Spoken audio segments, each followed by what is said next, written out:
All right, we're going to start a lesson on how to read a novel and to follow along on a plot. And we're going to start reading a book called Miracle's Boys. And I've split my screen so that we have the text of the novel in Actively Learn on the left, and I have a blank piece of paper on the right. On my blank piece of paper, my document, I'm going to give it the title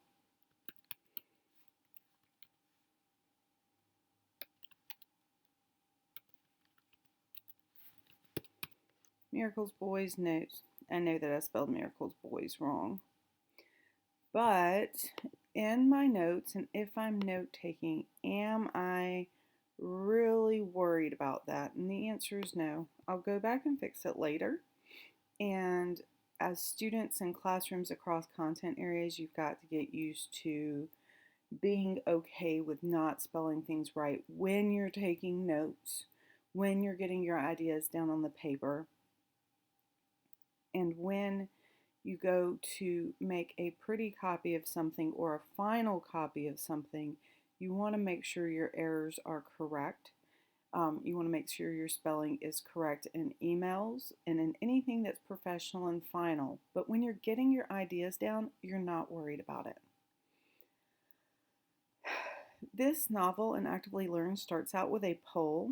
Do you get along with your siblings? What is a sibling? It's a brother or a sister. I'm really excited to learn a little bit about you and your family when you answer that.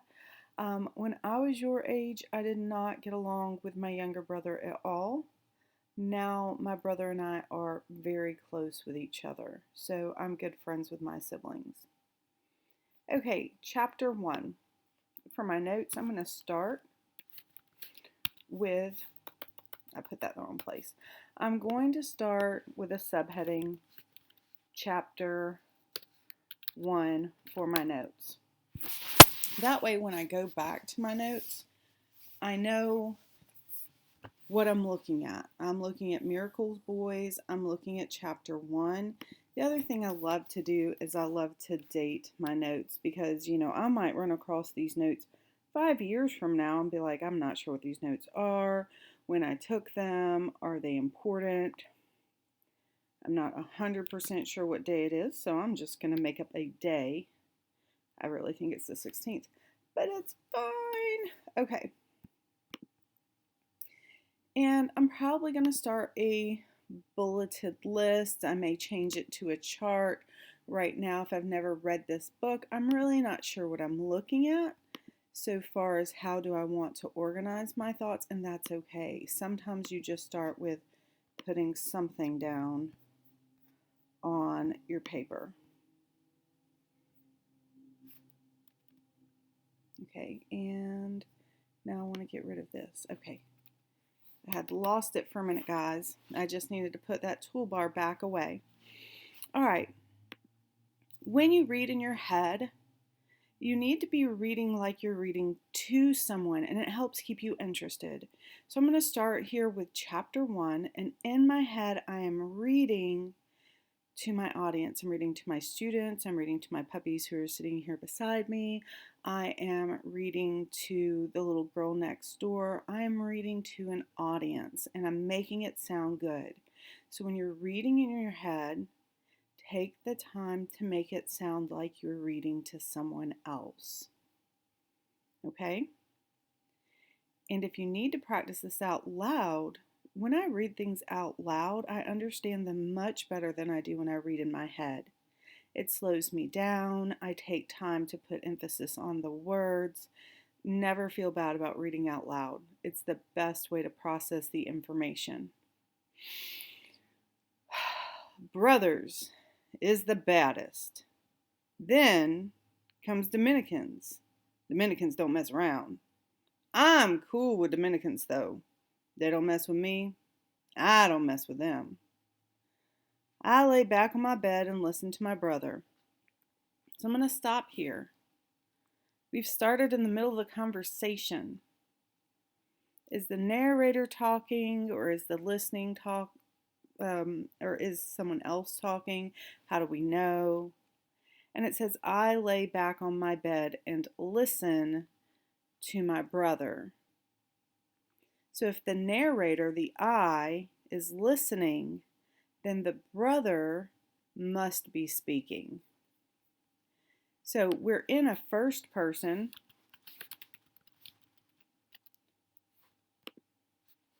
And I thought I was typing. Point of view. Because we have an I. The narrator is an I. I don't know who the narrator is yet. But the brother is talking. And they're in their bedroom. Because he's laying on a bed. So I'm going to assume it's their bed. He says my bed. So now I'm going to go back. And now I have a picture in my head. A bedroom with two brothers. One of them is talking. New Charlie talking. That's an interesting name.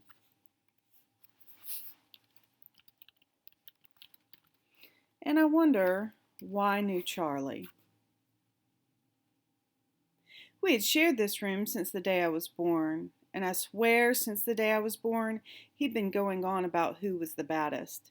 Used to be Puerto Ricans were the second baddest, but somewhere along the road their status dropped. Brothers were always at the top, or the next ones down. New Charlie wasn't talking to me. Since he'd gotten home from Rahway Home for Boys a few months ago, he never talked to me. He was combing his hair and talking to Aaron. They'd known each other forever to say, "What's up" and stuff, but they didn't start hanging till New Charlie came home from Rahway. Seems once New Charlie saw the inside of Rahway, most of the guys around here who cut school, hung out real late, and got into all kinds of stuff, thought he was some kind of wonderful. Now I'm going to stop. I need to fix the picture in my head. There's another person in the room, Aaron. Not sure who Aaron is yet. But then we are also starting to talk about a place called Rahway. Now, New Charlie went there.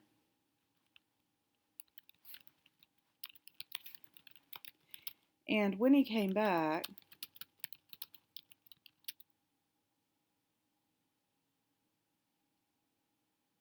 the troublemakers wanted to be his friend.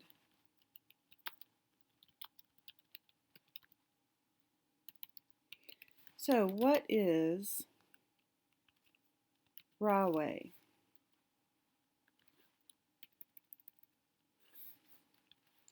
We know that it's a place because he went there, but we don't know what kind of place. So as we're reading, we're looking to see what Rahway is. Now it does say here, Rahway Home for Boys. And I'm stopping and I'm thinking, what is a home for boys?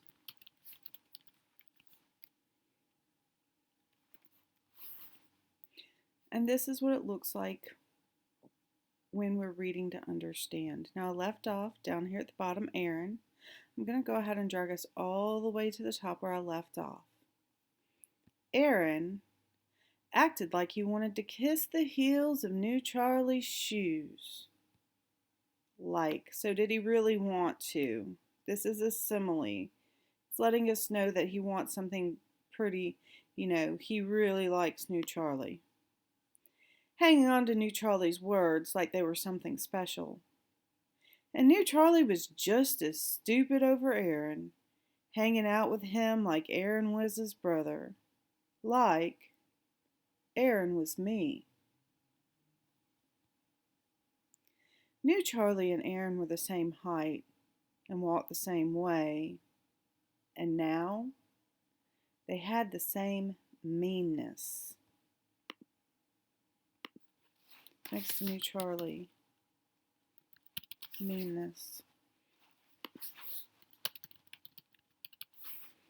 So see, I'm going in and I'm adding some stuff to my notes. New Charlie, Aaron, mean. Aaron's meanness had always been around him, even when we were small. We'd walk past him and he'd say something negative, like when Mama used to make us go to church on Sundays. We'd be all dressed up, walking to the bus stop, and Aaron'd say something like, Mama's church boys going to meet their maker. Or the time our big brother Tyree stopped him from snatching this little kid's Halloween bag. Aaron didn't take the bag, but he kept glaring over his shoulder as me and Tyree and the kid walked away saying, That's all right, church boy, that's all right. Like he had something waiting for us later on. New Charlie's meanness was as new as his name. Okay, I want to pause right there. We've met someone new. And now I'm thinking that I want to put them together. Tyree, oldest brother. Because he says, well, it does say big brother. And New Charlie is older than the narrator. And Tyree is older than New Charlie. And the evidence says Tyree stopped him from snatching this little kid's Halloween bag. Evidence of his action says he's a nice guy.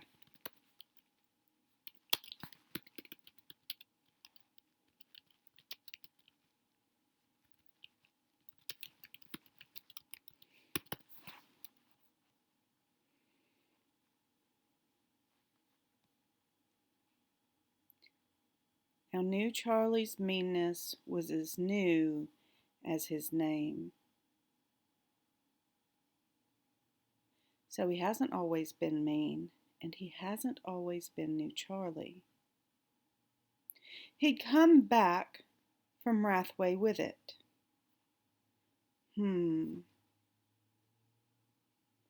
This has got me thinking.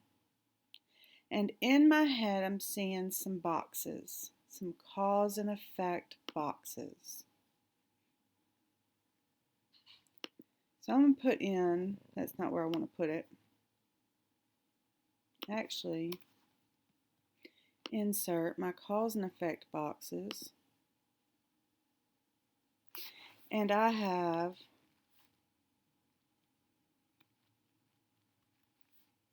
blank, and then I have Rahway. I don't think I'm spelling that right.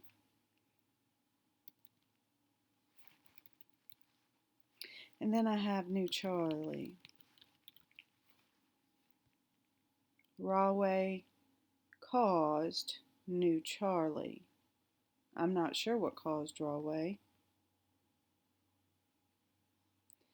And the way he and Aaron hung so tight, you think he didn't remember those days when we crossed to the other side of the street, when we saw Aaron and his boys hanging out. What do you guys think New Charlie's real name is? I watched New Charlie part his hair, on the side and comb it one way, then shake his head, part it on the other, and pull the comb through it again. His hair's curly like our mama's was. Jet black curls that girls go crazy for. I want to stop and think for a minute. I'm thinking two things. First of all, we've got New Charlie. He's looking in the mirror. And he's combing his hair and he's thinking about how he wants it to be. He's choosing who he wants to be. He's looking at himself and he's placing his hair just so, making choices about who he wants to be. The next thing I want to point out is like our mama was.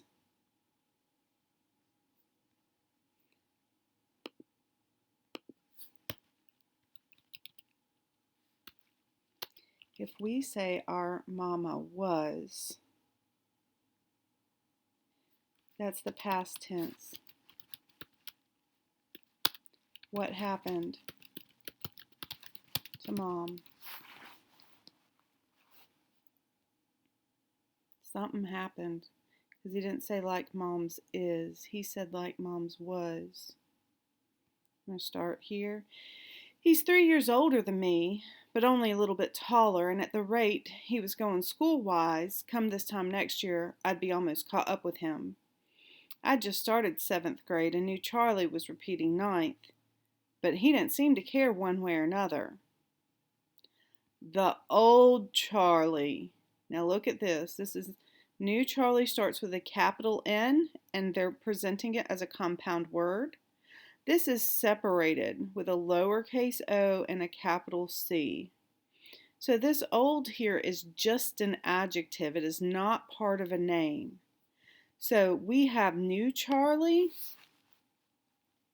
and we have old Charlie.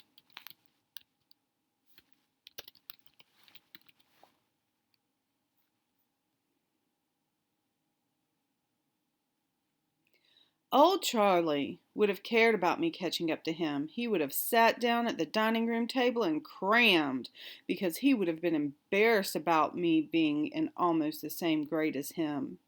See, the old Charlie had feelings. If Charlie saw a stray cat or dog, he'd start crying.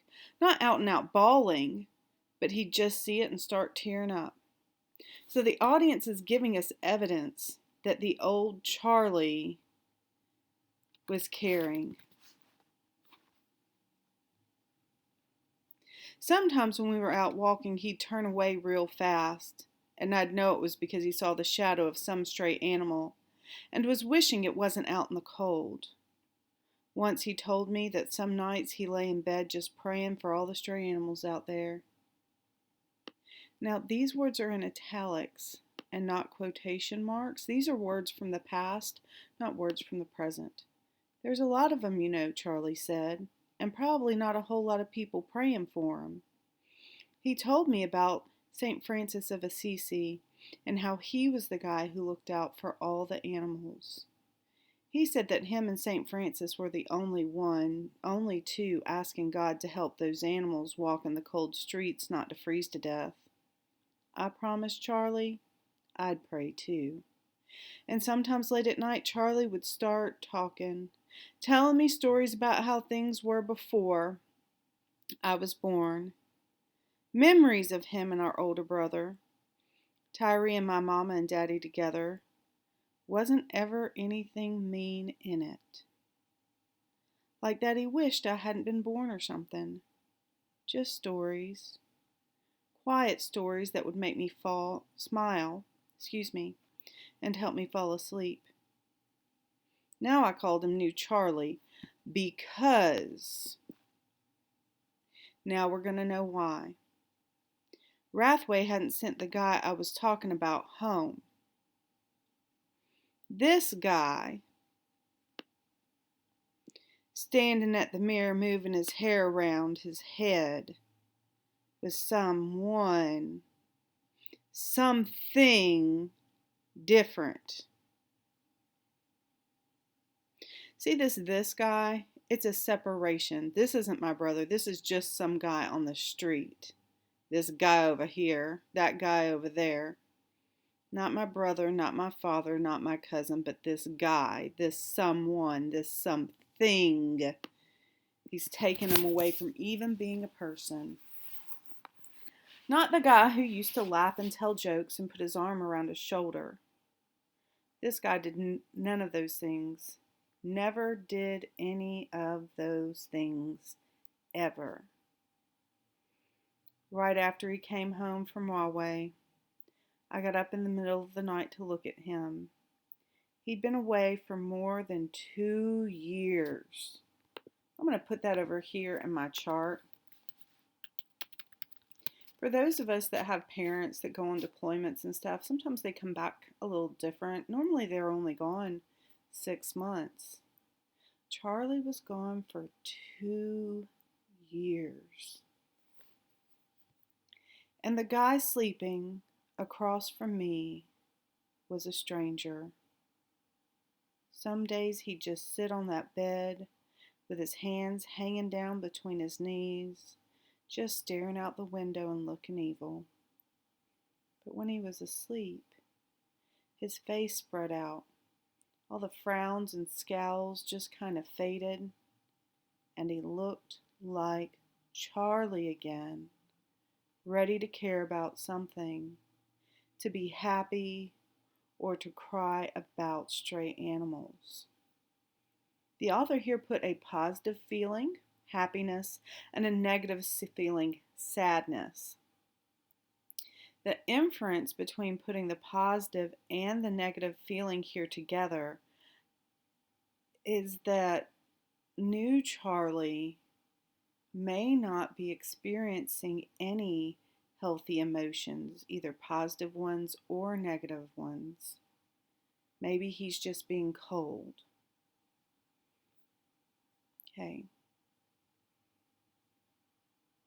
New Charlie checked himself out for a moment without saying anything. So we kind of bounced between the past and the present. New Charlie, we're in the present. New Charlie checked himself out for a moment without saying anything. He's light brown with thick black eyebrows and Mama's nose. He winked at himself, then caught me watching him in the mirror and gave me the finger. I looked away from him without giving him the finger back. What changed you, Cha? I wanted to ask him. What made you cold? Up, see? Cold. See how it's in italics? The reason that the letters are slanted and it's in italics is because the narrator is thinking. Y'all don't go to church no more? Aaron nosed. I swallowed and caught New Charlie's eye. He looked back at me for a second, then frowned. Church is for little boys, he said. Little mama boys. I look like a mama boy to you. Aaron shrugged. The last time any of us was in church was for Mama's funeral. I'm going to pause and think. Mama was, past tense, what happened to Mom. I can add, next to my bullet, she died. It doesn't say that she died, but it says her funeral. I can infer that she died from the words, my funeral equals she died.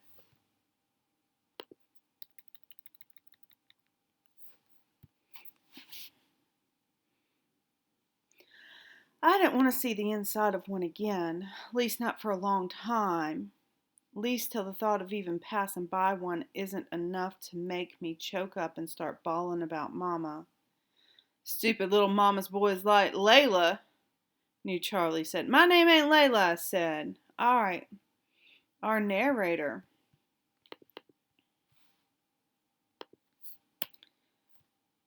It might not be Layla, but it's something, or Lala. It's probably Lala. In the summer, I go down south to my great aunt Cecile's house. If the watermelons are ripe, she'll buy one. When we get home, she always takes it out back and breaks it open against a rock, then scoops out the heart of it, the sweetest, reddest part. I'm stopping here and I'm closing my eyes. Summertime's my favorite time. My birthday's in July. My daddy loves watermelon more than life itself. And we always have watermelon. And he would cut it open and we would eat watermelon for days, all summer long. So I'm making a connection here. So Aunt Cecile breaks open the watermelon, takes out the best, sweetest part and hands it to me. I started out the window. Somebody had done that to Charlie, scooped out his heart, and sent the empty, bitter rind of him home. As a reader, I'm going to stop. And I've gotten all the way down to the rind and I've nibbled it. And kids for fun will try and eat a lot of it, but it's not that good. And I can taste the difference between the rind and the sweet inside part of the watermelon. Now, the author's telling us this so that we can understand that at one point Charlie was sweet like the inside of the melon, like the best part. And now, all of the goodness is gone. Aaron was sitting on the bed directly across from mine, New Charlie's bed, and he was rolling one of his pants legs up real slowly. Sometimes when he looked at me, I felt coldness like somebody was dripping ice water down my back. Anyway, Puerto Ricans, New Charlie said, if they're in a gang, then you got a problem. But if they're on their own, then it's cool. Most of the ones in Rahway had gangs behind them. I don't know no Puerto Ricans that ain't in a gang, Chi, Aaron said. What you talking about? I said. We're half Puerto Rican. We ain't in no gang. And you're all Puerto Rican and you ain't either. How you know what I'm in with your little self? Aaron said. You don't know nothing about me, little boy. Aaron looked me up and down like he was looking at something that didn't even have a right to be in the world. He was wearing a Yankees baseball cap with the front of it pulled down over his eyes so that he had to lift his whole face to look at me. I thought that was a stupid way to wear a hat, but I didn't say anything about it. I don't know what my size got to do with anything, but I know you ain't no... Mind your business, Lala, New Charlie glared at me through the mirror. Nobody in this room talking to you. You hear anybody call your name? When somebody calls your name, then somebody's talking to you, and nobody in this room is ever going to be calling your name. So just keep your stupid mouth closed, Aaron said, and maybe you'll live. Lafayette, I said. My name ain't no Lala, it's Lafayette. So, Lala was probably short for Lafayette.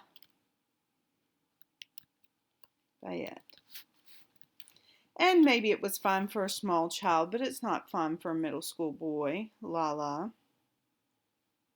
So who's the narrator of the story? If you're following along, first person point of view is an I, the narrator is Lala or Lafayette.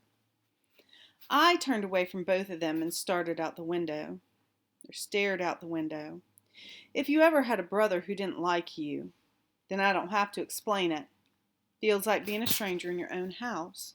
Like everything that used to mean something doesn't anymore. Even your own name. Knew Charlie'd hated my guts since Mama died, and he wasn't shy about letting anybody listening know it. Most times when he and Aaron got to talking, I just stayed quiet.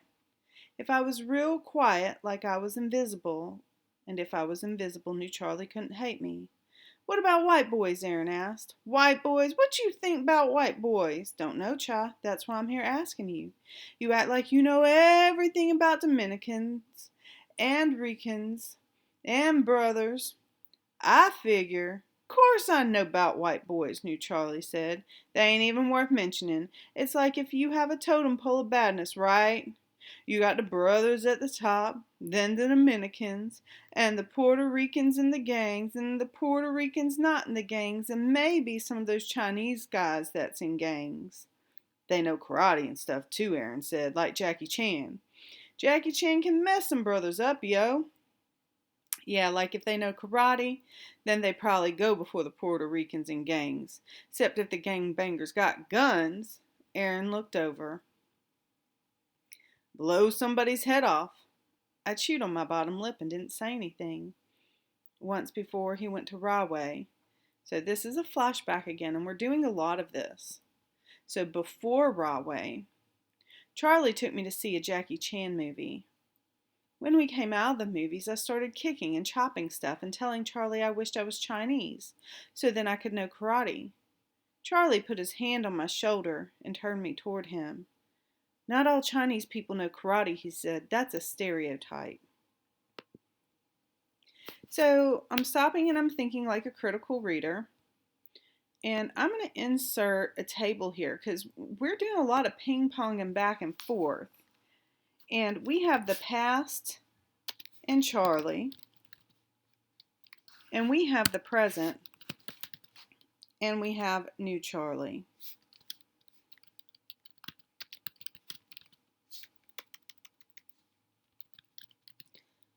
All right. And so far, the past Charlie, he loved animals and prayed for them. And here, he took Lafayette to the movies.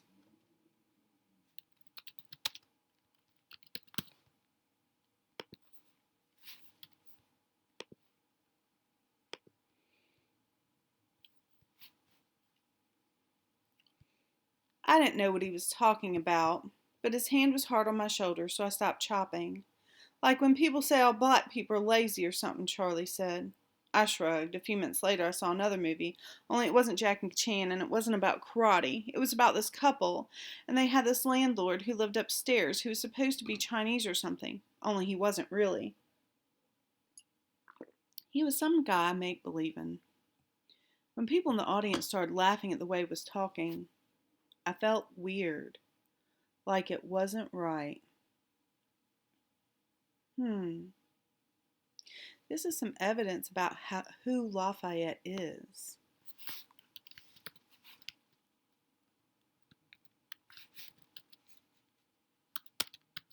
He felt weird about the audience laughing at how the Chinese person talked.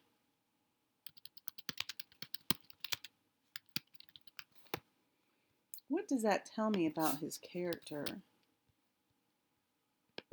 That tells me that he's kind and he's compassionate.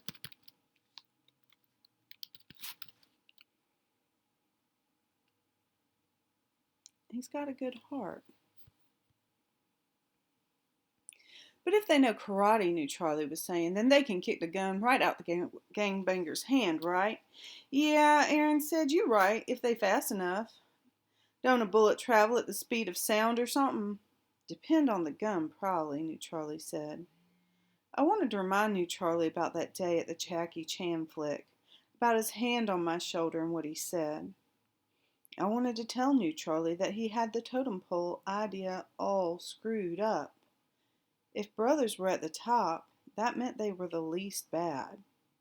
Anybody who knew even the tiniest bit about totem poles knew that the most important was at the bottom. But I bit my bottom lip and didn't say anything. Then, after everybody else, everybody else, knew Charlie was saying, then you got white boys. What about that guy David? Aaron asked. The one from Rahway.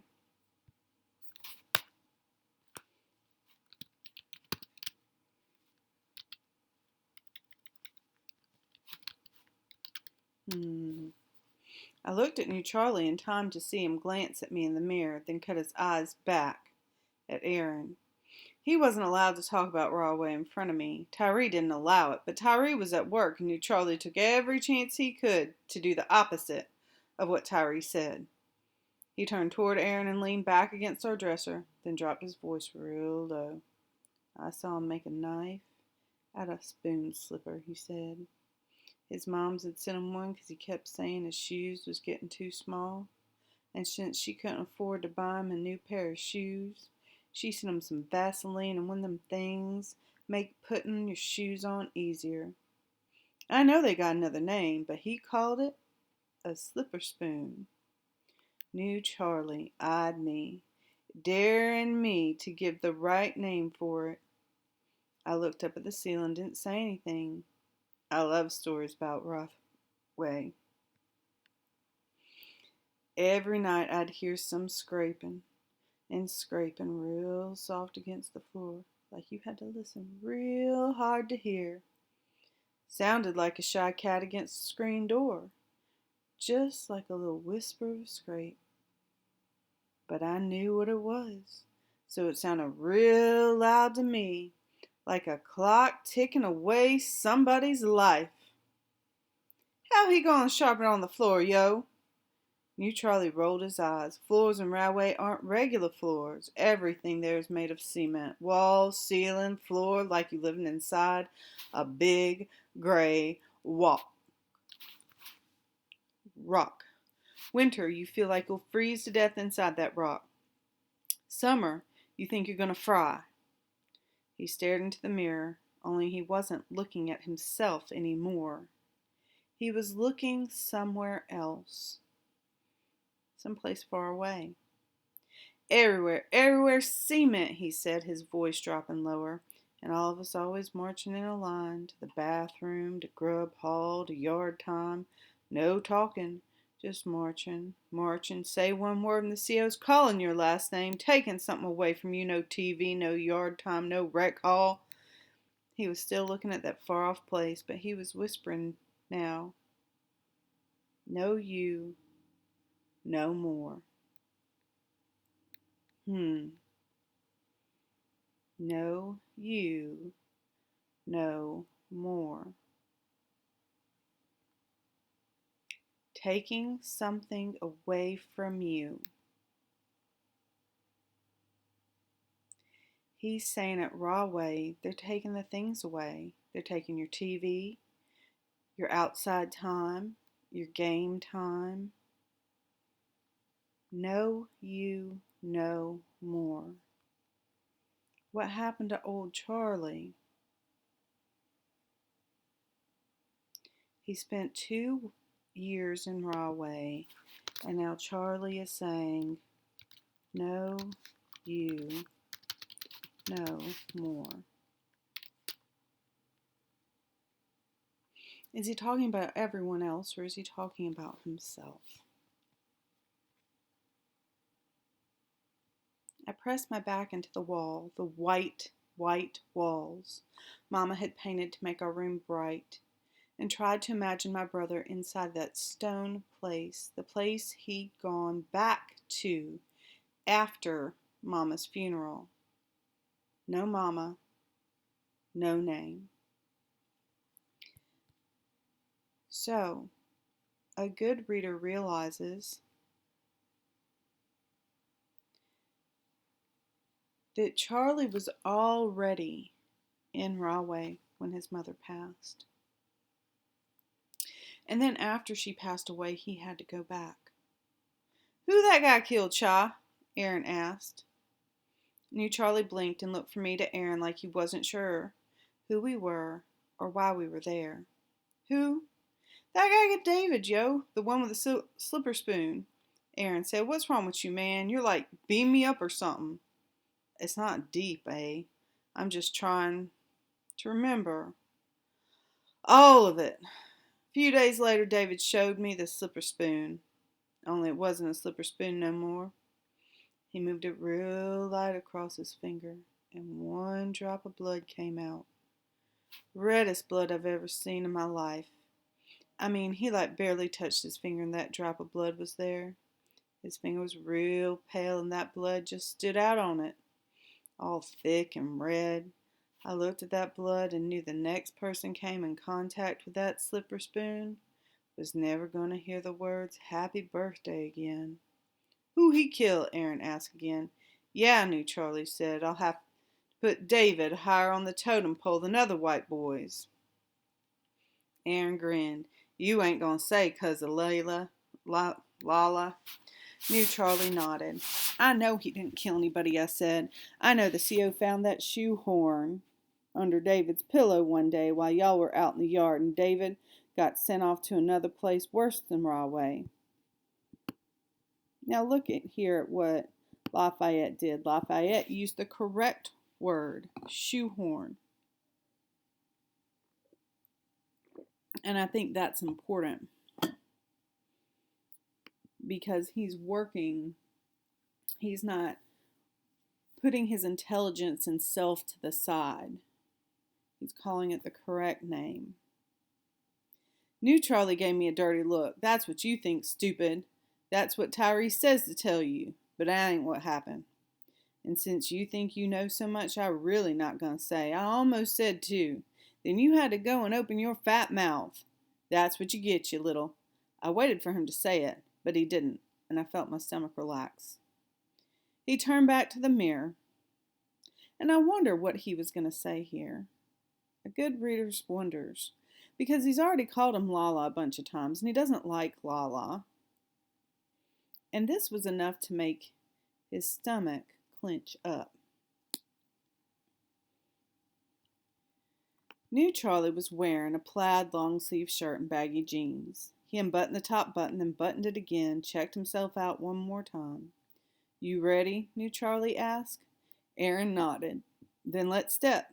He looked at me. "When Tyree gets home, you tell him we just left too. You hear me?" I kept staring out the window. "Your brother talking to you, man," Aaron said. "Yeah, I hear you." "Later, Milagro killer." "Aw, shoot," Aaron laughed. "That's cold, man." "It's true," Charlie said. I swallowed and looked down at my hands so New Charlie wouldn't see my eyes tearing up. I could hear the door slamming in the living room and him and Aaron running down the stairs and taking them two at a time the way they always did. A few minutes later, I heard New Charlie calling out to somebody. It was gray out. I stared at the sky and tried not to let his words sink in. I stared until the window blurred. "I didn't kill her," I whispered. "Hey." Milagro killer. So that's something else that New Charlie has called Lafayette. And I need to see how to spell it. Milagro killer. And this made Lafayette cry.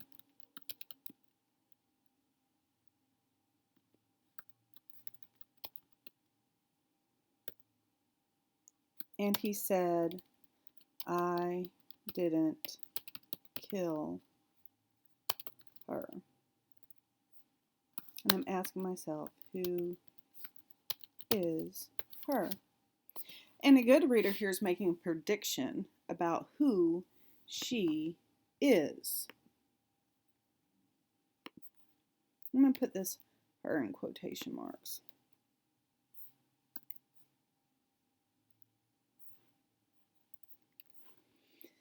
Who is her? Who is she? Then I lay back on my bed and prayed it would pour down rain.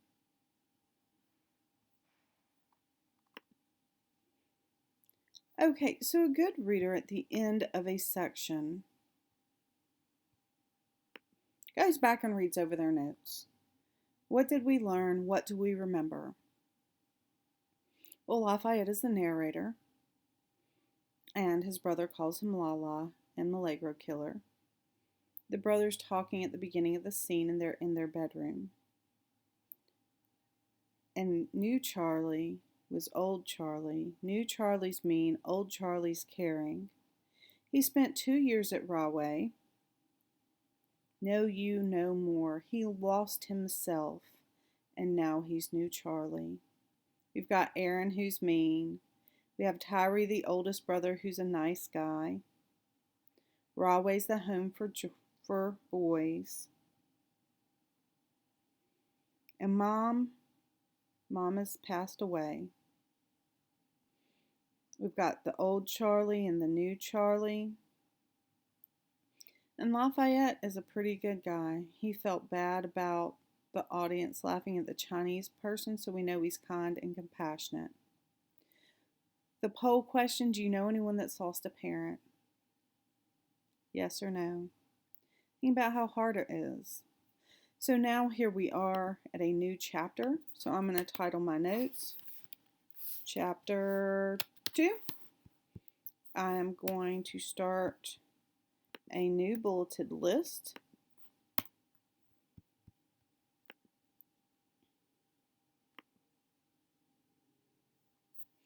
Our daddy had been a hero. When Mama was still pregnant with me, our daddy was sitting in Central Park reading the paper. So the setting is Central Park.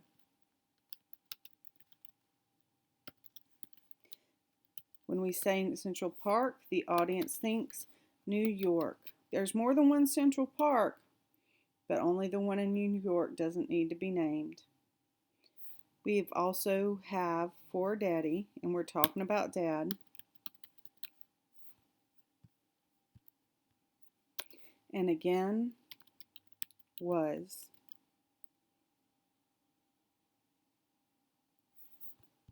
Now here with our setting, Central Park, New York, wintertime. Before Lafayette was born.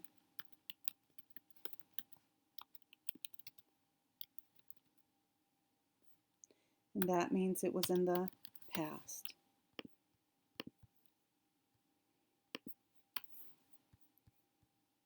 Our daddy was sitting in Central Park reading the paper.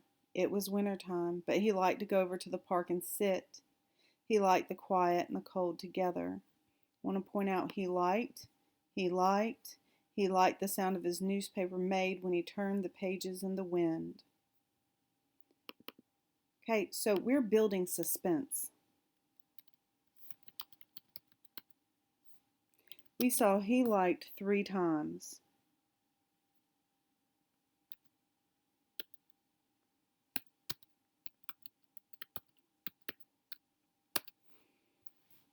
When there's repetition, it slows down the action. And we zoom in. And we're asking what is going to happen. So it says was, and then it says he liked, past tense 3 times. We've slowed down the action. We've zoomed in. We're asking ourselves what's going to happen. He liked the sound his paper made when he turned the pages in the wind. Tyree says this woman had been jogging around the lake near where Daddy was. She was jogging with her dog when the dog decided to take off after a bird. The lake was frozen, so I guess the dog just figured it could run straight across. But right in the middle, the ice started crackling away, and the dog went under. Dad looked up to see the screaming lady running after the dog, saw the dog way out bobbing in and out of the water. Tyree says Daddy pulled the lady out first, then the dog. The dog and the lady lived, but my daddy died of hypothermia.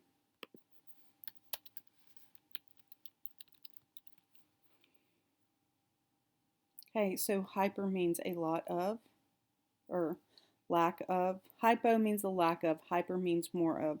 Hypothermia, thermal.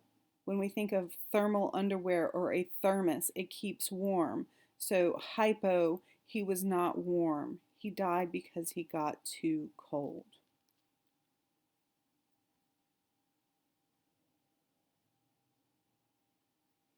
I lost my spot, I'm sorry. That does happen. Here we are. He went out stupid, New Charlie always says now. Saving a dog and a white woman is a stupid way to die. Only thing in the world you need to save is your own self. This is a hard statement right here. You need to put yourself first and you need to take care of yourself.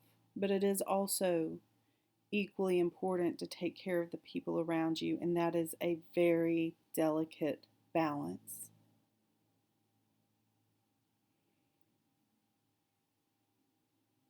Very delicate balance. And look here, New Charlie saving a dog. We just got done talking about how old Charlie was very serious about the health and safety of animals when Lafayette was little, but that's changed. You used to want to save stray animals, our my New Charlie. You used to pray to St. Francis. How do I do it, Cha? I asked that first night, so we're back in the past. The first night a long time ago, he told me about St. Francis. I'm going to insert another table. I'm going to give myself 2 columns. Oh, that's not where I wanted it.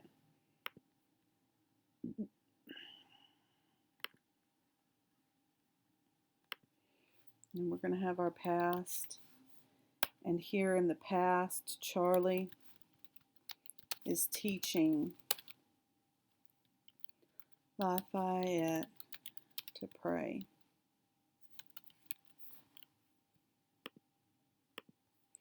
Charlie sat up in his bed and put his hands together under his chin, like this. Dear Lord and St. Francis of Assisi, me and my brother know you both love animals as much as we do. We know how you saved that dog that was drowning in Central Park. You sent our daddy in there. We're not mad about it or anything. Not anymore. We don't have another daddy, but there's a lot of other animals still need saving. So please don't let none get killed by starving or freezing to death in the cold. Don't let none get hit by cars or beat up by stupid kids. Just let them all have food and someplace warm. And if you could you please give dogs 9 lives, same as cats? And turtles too, I added, please. Turtles too, Charlie said. Amen. Amen, I whispered. Charlie unclasped his hands and lay back on the bed. Now watch, he said. When you dream, it's going to be full of happy animals. And he was right. That was a long time ago. Back when we were a family. Back before Rahway and Mama dying. Back before Charlie became somebody else. I never cared about no dogs, New Charlie says.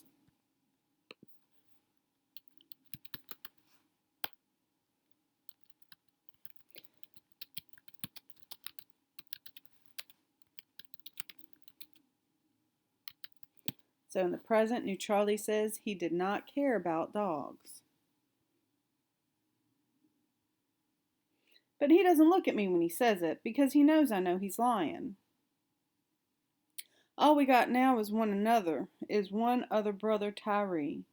Tyree's the opposite of New Charlie. He'll tell you in a minute he's got a soft spot for me and don't care what people say about it. New Charlie would never call me Lala in front of Tyree. He just knows better. People who knew Mama say if Tyree was a woman, she'd be her twin. Even though 2 people made him, he's all Mirigro's child. Up. Here we have this very unique word again, Mirigro's child. Well, if Tyree is Mirigro's child, who is Mirigro? And the next line tells us Mirigro was my mama. Her name means miracle in Spanish. And maybe it was a miracle that she had a demon seed son like New Charlie. So I think it's important for us to put Mirigro equals miracle equals mama. She was born in Bayamon, Baymon. I'm going to scoot this up to the top. That's in Puerto Rico. Puerto Rico. But her family came here when she was real little. I can only speak a little bit of Spanish because Mama used to say it was better if we learned good English. But I'm taking Spanish now. Figure if I learn to speak Mama's language, I'll have a little bit more of her to hold on to. My great Aunt Cecile's all the time saying, dead don't have to mean dead and gone. And I like to believe that. I got 2 scratched up pictures of Mama left. One of the pictures is of me and her outside on the stoop.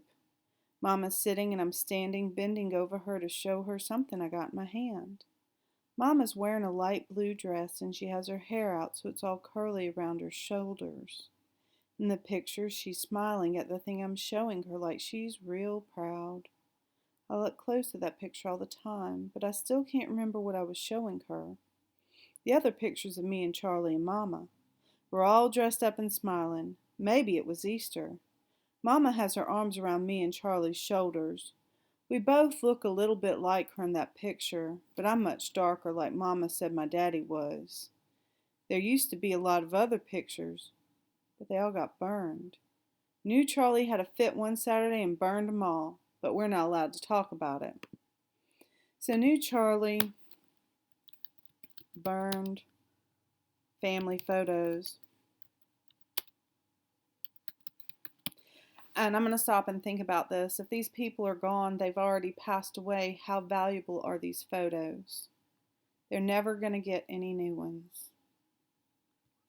Sometimes I wonder what happened to that lady and that dog my daddy saved. So we've looped back around to Daddy.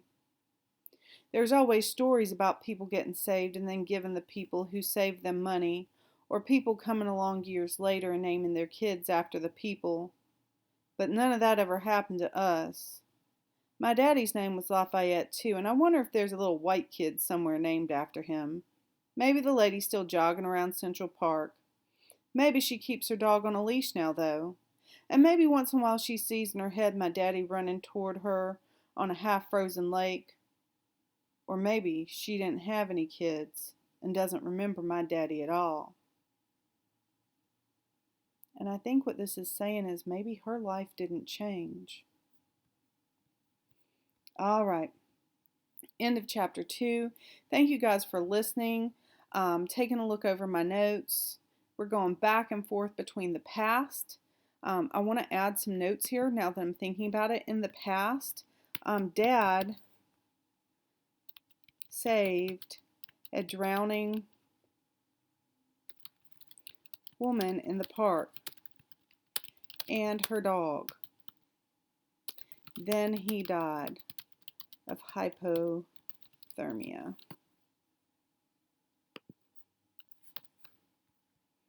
All right. So past and present, I'm organizing my thoughts because the text is going back and forth. I'm going to read over my notes and remember what I read, and I hope to see you in class for class discussion. And can't wait to see all of your beautiful